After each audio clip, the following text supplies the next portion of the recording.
Ngayon pa lamang, ginagawa na ng paraan ng Bureau of Fisheries and Aquatic Resources ang posibleng kakulangan sa supply ng sardinas sa bansa. Samantala, nanindigan naman ng DTI na hindi muna aaprubahan ang taas presyo sa mga produktong may SRP ngayong taon. Si Clazel Pardilla sa sentro ng balita live. Audrey, nagbabala ang isang grupo ng mga manufacturer na posibleng magkulang ang supply ng sardinas sa bansa. Ayon sa Canned Sardines Association of the Philippines, mula 1.2 billion na dalatang sardinas, bumagsak na sa kalahati ang kanilang produksyon dahil nabawasan ang nahuhuling tamba ng mga commercial fishing vessel.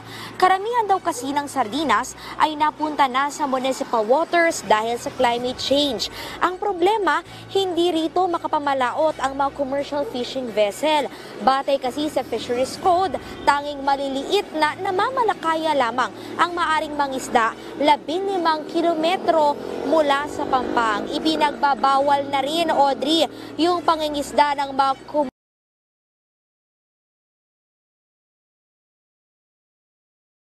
maramdaman pa, marapit ng maramdaman yan. Holidays are coming in, no? The orders will be placed October, November for placement in December. Magkukulang. There's going to be a wedge in the supply of canned sardines.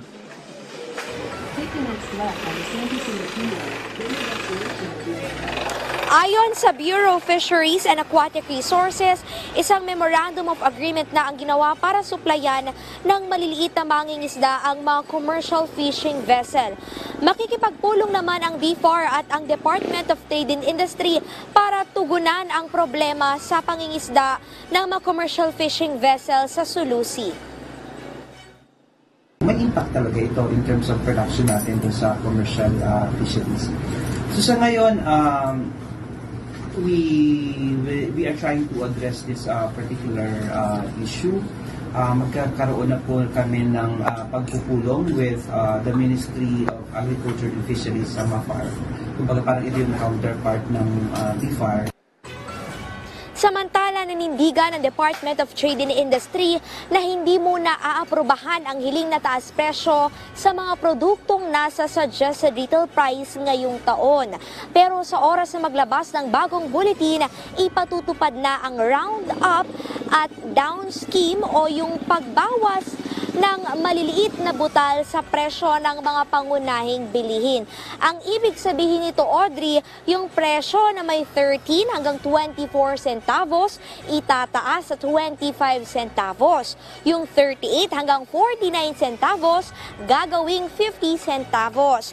Yung 63 hanggang 74 centavos, magiging 75 centavos. At ang 88 hanggang 99 centavos ay itataas sa piso ang presyo. Pero maaari pa rin namang mag-round down o pababa, depende yan sa presyo at dun sa production cost ng isang produkto. If the data supports na tataas siya, yes. But if the data supports na hindi tataas, we do not impose yung pag-increase ng price kasi kawawa naman yung consumer. Samantala, kahit na inalis na, Audrey, yung price cap sa bigas, patuloy na magmomonitor sa presyo ng bigas at basic necessities and prime commodities ang Department of Trade and Industry. Ipagpapatuloy din nila ang pamimigay ng ayuda sa mga rice retailer na naapektuhan ng price cap na naisumeta na nila yung pangalan sa Department of Social Welfare and Development. Sa 19,685 na micro-small retailer sa bansa, 14,480 na ang nabigyan ng tulong pinansyal. Yung mga naapektuhan nun, so tatapusin po yung mga... Tatapusin, oo.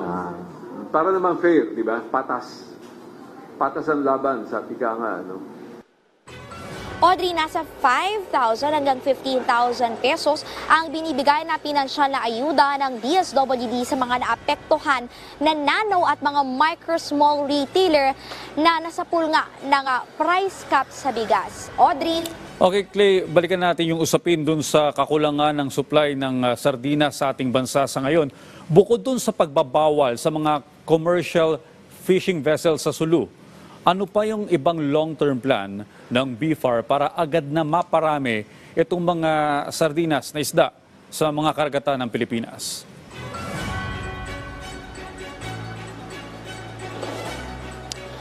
Audrey, nais ng Bureau of Fisheries and Aquatic Resources na mapasigla pa ang produksyon sa isda. Kaya nga may mga programa ang BFAR na pagpapalago ng produksyon. Yun yung pansamantalang fishing ban sa iba't ibang lugar para magkaroon ng recovery o magkaroon ng tsansa yung mga isda na makapagparami ulit. Ganun din yung paglilinis sa mga dagat at pagpigil doon sa mga illegal fishing activities. Audrey? Maraming salamat, Clazel Pardilla.